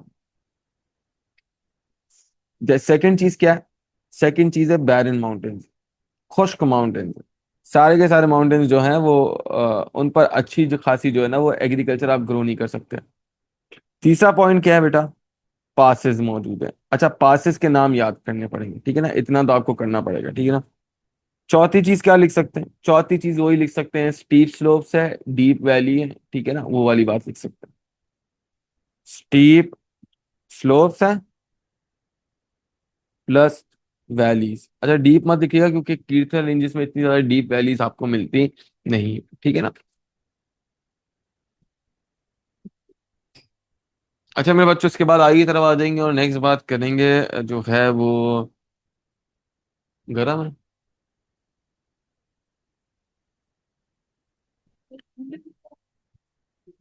नहीं। अच्छा इसके बाद हम बात करते हैं बेटा अपर इंडस प्लेन की। क्या सीन है अपर इंडस प्लेन का, हमने ऑलरेडी पढ़ लिया, ठीक है ना। सबसे पहले सबको ना इसकी लोकेशन याद होनी चाहिए, अटक से मिथनकोट। अभी मैंने ऊपर आपको करके दिखाया था किस तरीके से आप इसकी लोकेशन मार्क आउट करेंगे। इसके बाद जो नेक्स्ट है बेटा स्लोपिंग टुवर्ड्स साउथ वेस्ट, ये पॉइंट छोड़ दीजिएगा, बेकार पॉइंट है, ठीक है ना। अच्छा अपर इंडस प्लेन में ये बात याद रखिएगा कि इंडस की सारी ट्रिब्यूटरीज जो है वो अपर इंडस प्लेन में फ्लो करती है। इंडस झेलम चनाब रावी सतलज सब वहीं पर है, ठीक है ना। अच्छा इसके बाद नेक्स्ट क्या है, ये याद रखिएगा कि एवरेज विड्थ जो है ना वो कम है इंडस की और ज्यादा है, अपर इंडस की कम है और लोअर इंडस की क्या है बेटा, लोअर इंडस की ज्यादा है, ठीक है ना। So there is a lot more difference in that as well. 1.4 kilometre की जो रेंज है वो कालाबाग तक है, ठीक है ना। और 1.6 किलोमीटर की सक्खर तक है। इसको बेसिकली आप ये याद रखिएगा, 1.4 किलोमीटर की width at up in upper Indus plain and 1.6 kilometre की विथ कहाँ है बेटा, लोअर इंडस प्लेन के अंदर। विथ का मतलब होता है चौड़ाई, रिवर की कितनी चौड़ाई है उसकी बात की जा रही है, ठीक है ना। इसके बाद मियांडर्स हैं, ऑक्सबो लेक से, ब्रेडिश चैनल से, ये क्या है हम इंशाल्लाह उस पर आएंगे अभी, ठीक है ना। और लोअर इंडस प्लेन की जो है वो चीजें थोड़ी सी डिफरेंट हो जाएंगी, ठीक है ना, ऑपोजिट हो जाएंगी। याद रखना कि दोनों के मेन फीचर्स हैं, लेकिन अपर इंडस का feature is erosion and deposition both the things. लेकिन on the contrary hand lower Indus plain का सिर्फ काम क्या है बेटा, लोअर इंडस प्लेन का सिर्फ काम डिपोजिशन का। डिपॉजिट करना मतलब एक चीज को उठा के दूसरी जगह पे रखना। यानी जो लोअर इंडस प्लेन है वहां पर ही रिवर जो है अपना सारा का सारा कंटेंट जो है वो सी में डालता रहता है, तो वो इसलिए उस जगह की बात हो रही है, ठीक है ना मेरे बच्चों। तो ये चीज आपने जो है वो याद रखनी है, इसको एसेंशियली जहन में रखना है बेटा, वरना बहुत ज्यादा आपके पास जो है प्रॉब्लम हो जाएगी, ठीक है ना। सब जो है इसको अच्छी तरीके से मेरे बच्चों जो है वो क्या कर लेंगे, याद कर लेंगे, ठीक है ना। अच्छा आगे तरफ आ जाऊंगा और जो है वो नेक्स्ट बात करूंगा। इसकी ऑफ कोर्स जो है डेफिनेशन याद कर लीजिएगा। इरोजन का मतलब होता है वियरिंग अवे, वियरिंग अवे का मतलब उखाड़ना, किसी चीज को भी उखाड़ के आके लेके जाना। डिपोजिशन का मतलब है एक चीज को उठाकर दूसरी जगह पे रखना, इसको डिपॉजिट करना बोलते हैं। I picked up my mic, ये यहाँ पे माइक फिक्स था, अब मैं हाथ लेकर मैंने यहाँ पे जोर से मारा उसको उखाड़ लिया, ये इरोड हुआ। अब इरोड करने के बाद मैंने इसको कैरी किया और कैरी करने के बाद एक जगह छोड़ दिया, तो ये जहाँ पे छोड़ा इसको डिपॉजिट किया। उखाड़ना वियर अवे करने का मतलब क्या है, वियर अवे करने का मतलब होता है इरोजन। और इसको कहीं जाके छोड़ देना, क्या है इसका मतलब, उसका मतलब है डिपॉजिशन, किसी जगह पे जाके क्या करना, डिपॉजिट करना, ठीक है ना। अच्छा इकोनॉमिक एक्टिविटीज क्या है इंडस प्लेन के अंदर, तो वही बात है कि यार वाटर अवेलेबिलिटी बहुत ज्यादा होती है, अच्छी तरीके से जो है पानी अवेलेबल होता है, तो वो वाला चेक कर लो। इंडस्ट्री होगी, एग्रीकल्चर होगी। दूसरा सेटल्ड फार्मिंग होती है, तो सेटल्ड फार्मिंग का क्या मतलब होता है, पक्के मकानात बनाए जाते हैं, कॉन्क्रीट हाउसेस। रियरिंग की जाती है काउस की, बफेलोस की और चिकन की। क्यों, क्योंकि इंडस प्ले की एक ऐसी जगह जहाँ पानी अवेलेबल है, और जब पानी अवेलेबल होगा तो फिर वहां पे काउस को, बफेलोस को, चिकन को, सबको फीड कराना क्या हो जाएगा बेटा, आसान हो जाएगा, ठीक है ना। नेक्स्ट आ जाएंगे मेरे बच्चों और आगे की तरफ, और नेक्स्ट बात करेंगे किस चीज की। अच्छा इसके बाद जो है यहाँ पर मेजोरिटी कैश क्रॉप्स ग्रो करते हैं क्योंकि यहाँ पे ऑफ कोर्स वाटर अवेलेबल ठीक है ना। और जो है नेक्स्ट चीज लिखी हुई है, कनाल्स हैं तो इरिगेशन करना इंपॉर्टेंट हो जाएगा। क्या लोग मुझे चैट बॉक्स में लिख के बता सकते हैं कि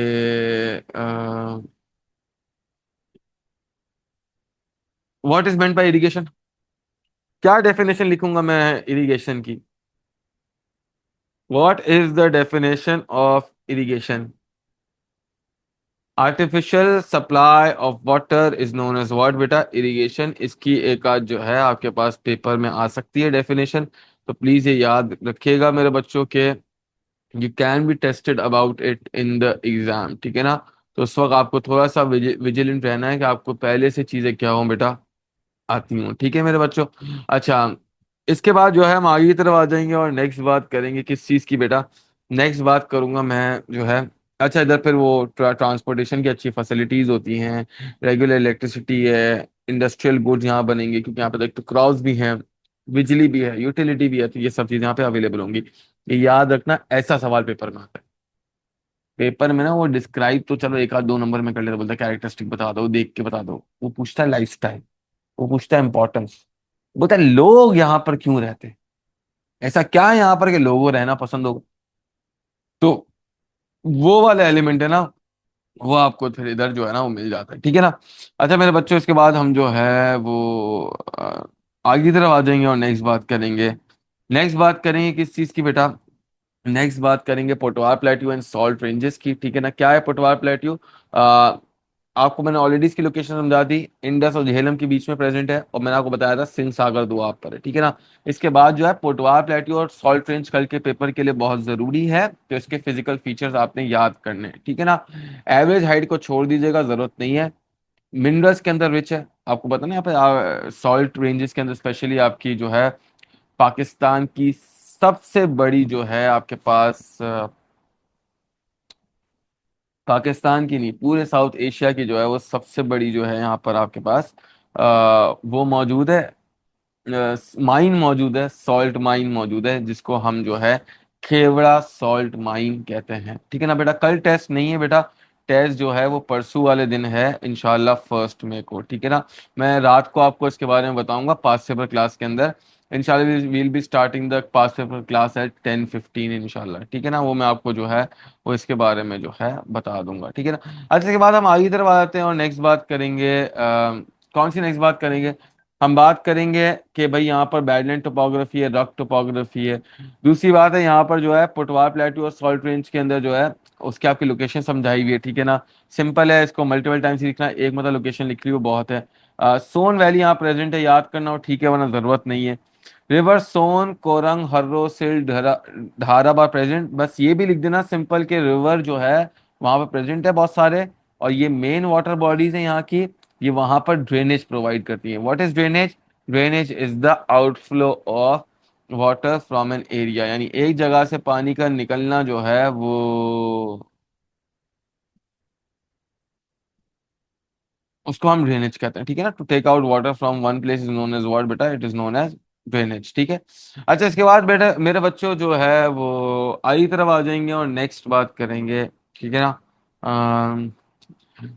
then we talk about salt range, तो अगेन सेम लोकेशन है, ठीक है ना। आप ये भी लिख सकते हैं कि आज जो सॉल्ट रेंज और पटवा प्लेटो एक दूसरे के आजू बाजू प्रेजेंट है। अच्छा इसके फीचर्स याद करने की जरूरत नहीं, इसके फीचर्स वही याद करना है जो वर्कशॉप बुकलेट में लिखा है। वर्कशॉप बुकलेट जो है वो पर्टिकुलरली वहाँ प्रेजेंट है, ठीक है ना। बेटा टेस्ट जो है वो इंडस पे नहीं होगा, टेस्ट सेंटर्स पे होगा, मैंने बताया था ये कन्वीनियंस के लिए मैं कर रहा हूँ, ताकि जो लोग भी टेस्ट देना चाहे वो जाकर वहां पर दे दें, ठीक है ना। और मेरे हिसाब से आई नो वर्कशॉप के बाद रखना चाहिए था, लेकिन अभी टाइम ऐसा है ना कि जो है आप पहले दे देंगे तो आपकी एक प्रैक्टिस भी हो जाएगी, ठीक है ना। और जो है वो आपके लिए आसानी हो जाएगी, ठीक है ना। ये चैप्टर के जो फीचर्स याद करने के ना वो वर्कशॉप बुकलेट से कर लेना, ठीक है ना। अच्छा इसके बाद हम आ जाते हैं लाइफ स्टाइल, ये बहुत इंपॉर्टेंट है बेटा। ये life style of people at Potwar प्लेटू and salt range, ये बड़ा इंपॉर्टेंट है, दुआब पेपर के लिए बहुत इंपॉर्टेंट है। बहुत टाइम हो गया दुआब नहीं पूछा उसने मुझसे, ठीक है ना। सर सिर्फ बुकलेट का फीचर्स ही कर लूँ? हाँ वो भी चल जाएगा, या इसको 2 मरतबा रीड कर लेना, ठीक है, 2 मरतबा इधर से रीड कर लेना, फीचर्स वहां से याद कर लेना, दैट्स इट, ठीक है। ऐसा भी ना होना कि यार चलो आ जाए तो एटलीस्ट कुछ ना कुछ जनरलाइजेशन पे लिख तो पाओ ना, वैसे तो मुश्किल है, वो काफ़ी है, उससे ज़्यादा वो पूछने के लायक भी नहीं है। वर्कशॉप की बुकलेट में इनफ इंफॉर्मेशन लिखी हुई है, उससे ज़्यादा ज़रूरत नहीं पड़ेगी, ठीक है ना। अ,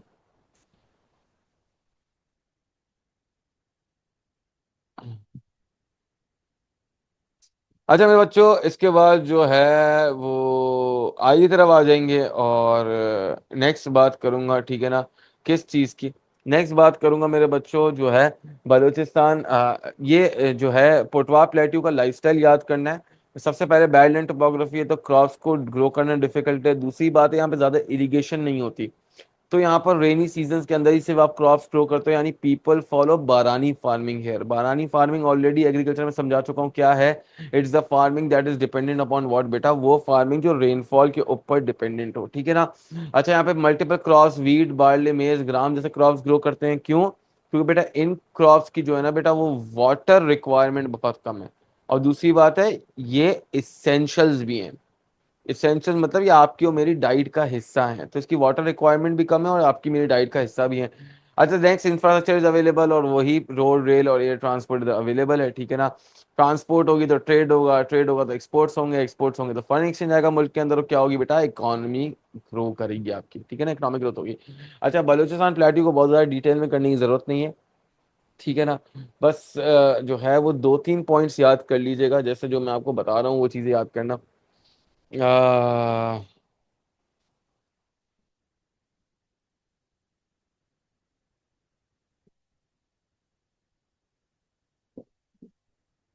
दूसरी बात यह है कि देखो, ज्योग्राफी का पेपर जो है वो आप अब उसको सीरियसली लो और हिस्ट्री को भूल जाओ, ठीक है ना।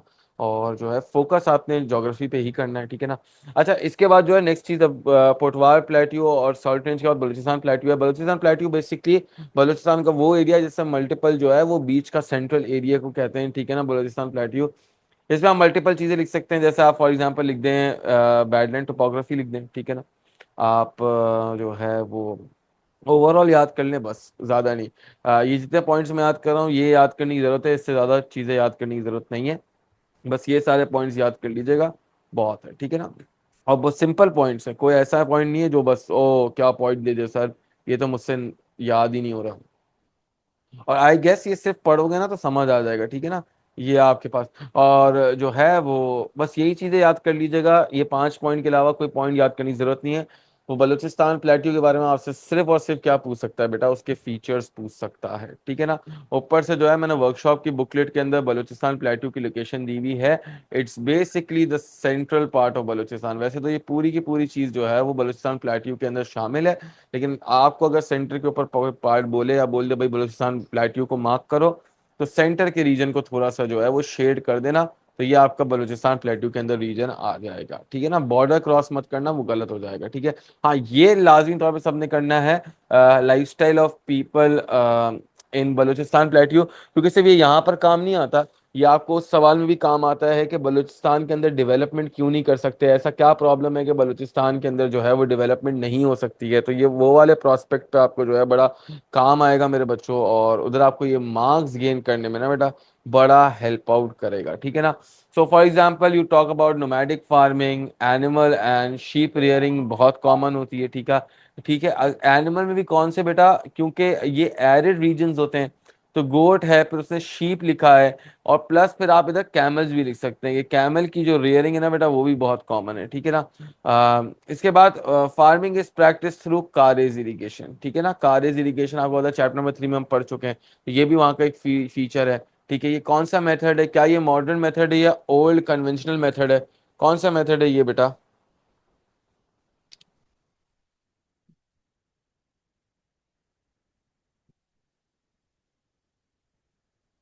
ओल्ड, ठीक है ना। ओल्ड, बिल्कुल ओल्ड आप लिख लें बेटा, कोई मसले वाली बात नहीं है। आप चाहें तो ट्रेडिशनल भी लिख लीजिएगा, ट्रेडिशनल बेटर टर्म होती है, आपको भी याद रहेगा और मुझे भी याद रहेगा, ठीक है ना। वो आपको लिखना चाहिए, ठीक है। अम्म, ठीक है, ठीक है। अच्छा मेरे बच्चों आगे की तरफ आ जाएंगे, और फिर वही fishing is practice in Makran coast, क्योंकि नीचे वाला जो है आपका साइड वही भी है, ठीक है ना। टूरिज्म स्पॉट्स याद करिएगा, ये एग्जाम्पल में भी काम आएगा मेरे बच्चों, जैसे आपके पास वाटरफॉल्स, फोर्ट फोर्ट वाटरफॉल्स है, हिंगोल नेशनल पार्क है, कुंड मलीर है, प्रिंसेस ऑफ होप है, माउंटेन रेंजेस है, ये ऑफकोर्स यहाँ पर जगह प्रेजेंट है जो आपको यहाँ पर हेल्प आउट करती है, ठीक है ना। अच्छा, density of population is very low, बहुत कॉमन पॉइंट है, हमें याद रहेगा। Local traffic consist of camels and donkeys के ऊपर जो कार्ट्स लगाए जाते हैं। गवादर पोर्ट और इंटरनेशनल प्रोजेक्ट्स की भी आप बात कर सकते हैं, क्योंकि गवादर भी बलूचिस्तान प्लेट्यू के अंदर शामिल होता है। बहुत सिंपल चीज है, लेकिन प्लीज इसको जो है आप याद कर लीजिएगा, ठीक है ना। अच्छा, पीड माउंट प्लेन्स क्या होते हैं बेटा? पीड माउंट प्लेन्स बेसिकली जो है, ये जो फुट हिल ऑफ माउंटेन के ऊपर जगह है ना मेरे बच्चों, ये जो जगह है ना बेटा, इस पूरी की पूरी जगह जो को जो है वो पीड माउंट प्लेन कहते हैं, ठीक है ना। और पीड माउंट प्लेन का ये फीचर याद रखिएगा कि पीड माउंट प्लेन पर जब पहाड़ के ऊपर से पानी जो है बारिश के बाद रोल होके नीचे आता है, फिर वो एक स्ट्रीम में बहता है। स्ट्रीम में बहने के बाद जब वैली से बाहर आके फुटहिल्स पर आता है और अपने आप को पूरा का पूरा एक फैन शेप के अंदर ओपन अप कर देता है, तो इसको हम क्या कहते हैं बेटा? हम इसको कहते हैं अलूवियल फैंस। क्या कहते हैं बेटा इसको? इसको हम कहते हैं अलूवियल फैंस। ठीक है, तो ये बात मेरे बच्चों ने याद रखनी है कि ये पानी आएगा, ये अपने आप को ओपन अप करेगा, इसको क्या कहेंगे? Alluvial fan. अच्छा, अलूवियल फैन की क्या डेफिनेशन है? ये इधर लिखी हुई है, इसको प्लीज जो है स्टार से मार्क आउट कर लीजिएगा। आपके पास मैंने स्टार बनाया है, ठीक है, और जैसा भी बनाया बेटा कबूल कर लो। In rainy season they become active as they reach out the foothills, they become slow and split into narrow channels, then that fan out. Fan out का मतलब स्प्रेड आउट। तो आपको ये ऊपर से ऐसा लगेगा चाइनीज पंखे की तरह का जो है उसका शेप आया हुआ है, तो इसलिए इसको एलुवियल फैन कहते हैं। ठीक है ना? अच्छा, ये गुड फॉर एग्रीकल्चर जगह है। Why? Because alluvial fan bring water, और वाटर भी है, और दूसरी बात है ये ऊपर से माउंटेन के ऊपर से बेटा मिनरल्स, न्यूट्रिएंट्स जो है, फर्टिलिटी के जो कंपोनेंट्स है वो भी आ रहे होंगे, तो ये जगह अच्छी हो जाती है। ठीक है ना? क्या करने के लिए? ग्रो करने के लिए। किसको ग्रो करने के लिए बेटा? एग्रीकल्चर को ग्रो करने के लिए। ठीक है ना? अच्छा, इसके बाद कुछ डेफिनेशंस दी गई, लाजमी तौर पर ये डेफिनेशंस पढ़नी है। प्लेट्यू क्या मतलब होता है? Large upland area which almost level consist of steep slope. Steep slopes यानी पहाड़ वगैरह भी होते हैं, लेकिन यूजुअली जो एरिया है वो फ्लैट लैंड होता है। ड्रेनेज का मतलब ऑलरेडी बता चुका हूँ, नेचुरल आउटफ्लो ऑफ वाटर, पानी को बाहर निकालना। अच्छा, ये हार्मून्स हैं। हार्मून्स है ना, लार्ज टेम्पररी लेक्स को कहते हैं, जो कुछ टाइम के लिए इनमें पानी होता है लेकिन मेजोरिटी टाइम के लिए पानी नहीं होता। सर कारिस एक बार समझा दें बेटा। कारिस की वीडियो यूट्यूब पर डली हुई है, 7 मिनट की वीडियो है बेटा, जाके देख लो, कारिस समझ में आ जाएगा मेरा बच्चा। ठीक है ना? अभी हम उस पर जो है टाइम जाया नहीं कर सकते, क्योंकि मुझे 5 मिनट के अंदर चैप्टर कंप्लीट भी करना है। ठीक है ना? अच्छा, इसके बाद हम गली की बात करते हैं। गली क्या है बेटा? It is channel formed by flowing water along a hill slope. ठीक है ना? ये आपके पास गलीज होती हैं, पहाड़ के ऊपर छोटे से आपके पास एरियाज बने हुए होते हैं, जहां से पानी जो है वो नीचे की तरफ आ जाता है। ये ओरिजिनली नेचुरली नहीं होते, ये पहाड़ के ऊपर जब पानी आता है ना तो वो इरोजन करता है। ये इरोड करने के बाद जो आपके पास रास्ते बन जाते हैं ना बेटा, उसको हम गलीज कहते हैं। ठीक है ना? अ, उर्दू वाला गलीज गलीज नहीं, ये इंग्लिश वाला गली है। ठीक है ना? मियांडर्स क्या होते हैं? Zigzag winding channels. ठीक है ना? ऑक्सबो लेक्स क्या होते हैं? जब इन जिगजैग वाइंडिंग चैनल्स में से सी शेप के जो लेक हैं वो अलग हो जाएंगे, उसको क्या कहेंगे मेरे बच्चों? ऑक्सबो लेक कहेंगे। ठीक है ना? अच्छा, लीवीज क्या है? जब आपके पास डिपॉजिट, रिवर में से मटेरियल्स डिपॉजिट होने की बजाय की वजह से अगर आपके पास जो है वो इम्बैंकमेंट्स की हाइट इंक्रीज हो जाए, इम्बैंकमेंट्स मतलब रिवर के कोनों की जो हाइट है वो हाइट इंक्रीज हो जाए, उसको हम लीवीज कहते हैं। अलूवियल फैंस ऑलरेडी समझा चुका हूं। ब्रेडेड चैनल्स का मतलब होता है रिवर का अपने आप को मल्टीपल डिफरेंट चैनल्स के अंदर डिवाइड करना, because of the deposit in between. ये डिपॉजिट अक्यूमुलेट करता जाता है, करता जाता है, करता जाता है, और फिर इसके साइड से आपको ऐसा लगता है रिवर दो हिस्सों में बट रहा है। आगे जाके ये रिवर जो है वो एक में ही कंबाइन हो जाता है, इट कंबाइंस इनटू वन। लेकिन जब तक वो एक दूसरे से अलग अलग जो है वो जुदा जुदा रहता है बेटा, इसको हम क्या कहते हैं बेटा? हम इसको कहते हैं ब्रेडेड चैनल्स। ब्रेडेड चैनल्स का मतलब स्लो प्रेशर होने की वजह से रिवर ने अपने आप को डिवाइड कर लिया है। ठीक है ना? अच्छा, इसके बाद जो है वो comparison between upper Indus plain and lower Indus plain है, ऑलरेडी समझा चुका हूँ। एक चीज में ये समझ लीजिएगा कि बोथ आर फ्लैट एंड अनड्यूलेटिंग। अनड्यूलेटिंग का मतलब होता है जेंटली स्लोपिंग। वो लैंड जो स्लोप की तरह है, लेकिन उस स्लोप पर आपको चलते हुए पता नहीं चलता ये स्लोप है, वो लैंड जा तो ऊपर की तरफ रहा है। ठीक है ना? तो जेंटल स्लोप्स होते हैं। ठीक है? ऐसे स्लोप्स जिस पे चलना आसान होता है बेटा, चलना मुश्किल नहीं होता है। ठीक है ना मेरे बच्चों? आई होप बेटा सबको यहाँ तक बात जो है वो समझ में आई होगी। इफ यस मेरे बच्चों, please do right yes in the chat box, ताकि हम आगे बढ़ सकें मेरे बच्चों। क्या सबको यहाँ तक बात क्लियर है? ठीक है ना? अंडरस्टैंडेबल है?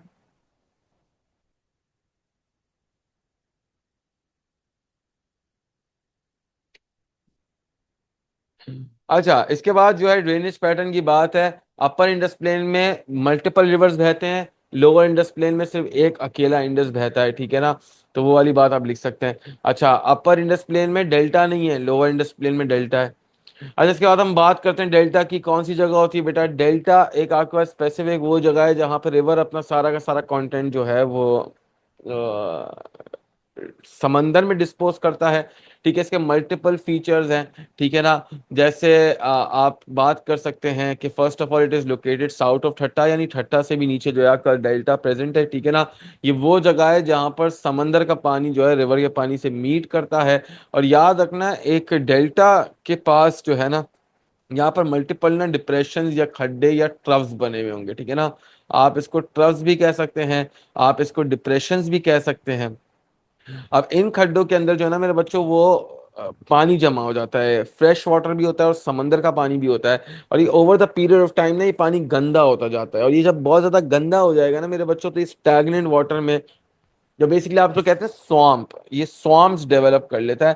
तो ये बात आपने याद रखनी है कि स्वamp इसका एक फीचर है। तो आप लिख देंगे भाई ट्रफ्स या डिप्रेशन होते हैं जिसमें समंदर का पानी भर जाता है, जब समंदर का पानी भरता है तो वो स्वamp बन जाता है, ठीक है ना। कौन? इसके बाद मेरे बच्चों आगे की तरफ आ जाएंगे और नेक्स्ट बात करेंगे। Levees are also form due to deposition. आपको पता है ये वो वाला टाइम है जब रिवर अपना सारा का सारा कंटेंट जो है वो समंदर में डिस्पोज करने वाला है। तो कुछ कंटेंट जो रिवर है वो रिवर के कोनों पर भी डिस्पोज करता है, जिसकी वजह से रिवर की हाइट्स इंक्रीज हो जाती है, रिवर के इम्बैंकमेंट्स की। अगर इम्बैंकमेंट की हाइट इंक्रीज हो रही है ना, तो इसका मतलब क्या है? इम्बैंकमेंट की हाइट इंक्रीज होने का मतलब ये होता है कि वहां पर आपके पास जो है लीवीज फॉर्म हो रहे हैं, ठीक है ना। तो ये आप इसके फीचर्स याद रख लीजिएगा डेल्टा के। इसके बाद हम बात करते हैं डेजर्ट एरियाज की। Large barren land that has very less rainfall. Basically आपके पास एरिड एरियाज जो हैं वो सारे के सारे जो है वो डेजर्ट्स नहीं है, लेकिन हर डेजर्ट जो है ना बेटा वो एक एरिड एरिया होता है। बैरन लैंड का मतलब है फर्टाइल नहीं होगा, वेजिटेशन कम होगी। वेरी लेस रेनफॉल का मतलब होता है rainfall is usually less than 125 mm, 125 mm से कम बारिश होती है। इसके बाद कुछ आपको डेजर्ट्स के नाम दिए हुए हैं, इसकी लोकेशन याद करनी है, मैं भी आपको दिखा देता हूँ। फीचर्स लाजमी तौर पर डेजर्ट के याद कर लीजिएगा बेटा, बहुत काम आते हैं, मतलब मैं आपको बता नहीं सकता ये कितना इंपॉर्टेंट है। ये हर दूसरे चैप्टर से लिंक्ड है, हर दूसरे चैप्टर से। यानी मतलब आप सोच भी नहीं सकते कि ये कितना ज्यादा जरूरी है आपके लिए, ठीक है ना। तो मेरे सारे के सारे बच्चों ने जो है वो बाकायदा तौर पर इसको जो है वो याद करना है, ताकि अच्छा ग्रेड आ सके पेपर के अंदर, ठीक है ना। अच्छा मेरे बच्चों, उसके बाद नेक्स्ट आ जाएंगे, क्या बोल रहा है, फीचर्स ऑफ डेजर्ट एरियाज जो है आपको बता रहे हैं क्या फीचर्स हैं। तो बहुत हॉट होता है, वेरी हॉट का मतलब अबव 40 डिग्री सेंटीग्रेड टेम्परेचर होता है। एरिड कंडीशंस होती है, यानी लिटिल और no rainfall. Dust storms, dusty winds बहुत करीब है, बहुत ज्यादा कॉमन है। फिर डस्टी विंड्स किस तरीके से जो है बर्बादी लेके आ रही है, यानी कि आपके पास जो है डिजीजेज हैं, रेस्पिरेटरी डिजीजेज हैं, इश्यूज हैं, एस्थमाज हैं, ठीक है ना। लार्ज डेली रेंज इधर भी होती है, मैंने आपको समझाया भी था कि डेजर्ट एरियाज में भी होती है, नॉर्दर्न एरियाज में भी, कि दिन के और रात के टेम्परेचर में जमीन आसमान का फर्क होता है, ठीक है ना। रात को बेटा 10 डिग्री है, 12 डिग्री है, दिन में वही चीज 39, 40, 41, 42। तो यहाँ पे दिन बहुत गर्म होते हैं, रातें अच्छी खासी ठंडी भी होती हैं, ठीक है ना मेरे बच्चों। अच्छा इसके बाद जो है सैंड ड्यून्स बहुत कॉमन है, किस टाइप के हैं ये याद करने की जरूरत नहीं है, बस ये लिख लीजिएगा सैंड ड्यून्स कॉमन है। जो मट्टी के किले होते हैं ना बेटा, उसको हम क्या कहते हैं? सैंड ड्यून्स कहते हैं, ठीक है ना। Small hills formed by the accumulation of sand. अच्छा ये भी बहुत इंपॉर्टेंट है, how do people adapt in these areas, यानी डेजर्ट एरियाज के अंदर लोग कैसे अडेप्ट कर रहे होंगे, इस पर 3 स्टार्स बना लेंगे बेटा। ये पेपर के लिए एक्सट्रीमली इंपॉर्टेंट है, ठीक है ना। जो है, अच्छा अब नेक्स्ट आ जाएंगे और हम बात करेंगे, of course nomadic life follow करते हैं लोग इधर। What does nomadic life mean? Nomadic life का मतलब होता है जब लोग एक जगह से दूसरी जगह ट्रैवल कर रहे हैं due to lack of water, और जो है फूड और वाटर ढूंढने के लिए विद देयर लाइफ स्टॉक। कौन सा लाइफ स्टॉक? आगे लिखा हुआ भी है, कैमल है, गोट्स हैं, शीप है। एग्रीकल्चर यहाँ पे ज्यादा हो नहीं सकता, पानी नहीं है, वेजिटेशन नहीं होती क्योंकि पानी नहीं है। मिनरल डिपॉजिट्स होते हैं यहाँ पर, जैसे थर्ड के अंदर हैं कोल, ऑयल और गैस फील्ड। ये बहुत फायदेमंद बात है क्योंकि आप इससे फ्यूचर में जो है वो इलेक्ट्रिसिटी भी बना सकते हैं, ठीक है मेरे बच्चों। नेक्स्ट आ जाएंगे आगे की तरफ। कैमल्स वाइडली यूज करते हैं ट्रांसपोर्टेशन वगैरह के लिए, एंड कैमल्स के लिए बात याद रखिएगा, can live for very long period. इसके बाद मेजोरिटी ऑफ गर्मी बहुत ज़्यादा है तो लोग घर में रह के हैंडीक्राफ्ट इंडस्ट्री को फॉलो करते हैं, स्पेशली पॉटरी और कारपेट वीविंग बहुत ज़्यादा होती है। वीट और ग्राम को ग्रो किया जाता है because they need less water, और दूसरी बात है बेसिक नेसेसिटी भी होते हैं भाई, ठीक है ना, ज़रूरत का सामान है। पॉपुलेशन डेंसिटी बहुत कम होती है, अभी बलूचिस्तान वाली चीज़ में हमने देखा। डिजीज हो जाते हैं जैसे डिहाइड्रेशन और मैलन्यूट्रिशन। डिहाइड्रेशन का मतलब लैक ऑफ वाटर, मैलन्यूट्रिशन का मतलब लैक ऑफ फूड। ये यहाँ के जो है वो अडेप्टेशन है, लोगों को इनको मद्देनजर रखते हुए अपनी जिंदगी जीनी पड़ती है बेटा, वरना वो बहुत ज्यादा बुरी पोजीशन में आ जाएंगे। इसके बाद क्वेस्टा क्या है बेटा, लाइमस्टोन की जो रिजेस हैं, आप जो हैदराबाद सक्कर वाले रोड पे जाते हैं आपको दोनों साइड पे येलो कलर की रिजेस नजर आती हैं, उनको हम क्वेस्टास कहते हैं। बस ये चीज याद रखिएगा, ठीक है ना। लाइमस्टोन की रिजेस क्यों इतनी इंपॉर्टेंट है, क्योंकि सीमेंट इंडस्ट्री का रॉ मटेरियल है, कंस्ट्रक्शन डेवलपमेंट के अंदर क्या आता है बेटा, काम आता है, ठीक है ना। इसके साथ जो है हमने जो है अच्छा खासा जो है हमारा चैप्टर नंबर 1 जो है वो कम्प्लीटली डन एंड डस्टेड कर दिया है। बहुत ही कम टाइम में कर लिया है, बहुत अच्छी बात है। अच्छा, ये कुछ मैप्स है आपके पास। जैसे इसमें सफेद को रेंज है, वजीरिस्तान हिल्स है, सुलेमान रेंज है, कीरथर रेंज है, ये रेंजेस याद करनी है आपको। इसके बाद काराकोरम रेंज है, सेंट्रल हिमालयस तो नहीं, आप ये याद रख लीजिएगा, इंडिया के साथ शेयर करें तो हिमालयाज है, और हिंदू का, ये 3 रेंजेस याद कर लीजिएगा, ठीक है। अच्छा, इसके बाद जो है हम आगे आ जाते हैं, डेजर्ट्स कौन से याद करने, डेजर्ट्स 3 याद करने, खारान, थर पारकर एंड थल। इसको याद करने का सिंपल तरीका है, बलूचिस्तान में डेजर्ट है तो खारान होगा, सिंध में डेजर्ट है तो थर होगा, पंजाब में डेजर्ट है, डेजर्ट है तो थल होगा, खत्म बात। इस 3 के अलावा उसका वो भी आपसे एक्स्ट्रा सवाल नहीं पूछ सकता है, ठीक है ना। अच्छा मेरे बच्चों, आगे की तरफ आ जाएंगे और नेक्स्ट बात करेंगे सिटीज का। मैं ऑलरेडी वर्कशॉप में समझा चुका हूँ कैसे याद करनी है। अगर फिर भी किसी को याद नहीं है तो प्लीज यूट्यूब पे मैंने 2 वीडियोस डाली हुई है मैप की, वो देख लीजिएगा, ठीक है ना, और ये याद कर लीजिएगा। इसी के साथ देखो हमने फिजिकल फीचर्स ऑफ पाकिस्तान कितना जल्दी जो है वाइंड अप करके जो है पूरा का पूरा पढ़ लिया है। आप लोगों ने देखा होगा इतना इफेक्टिवली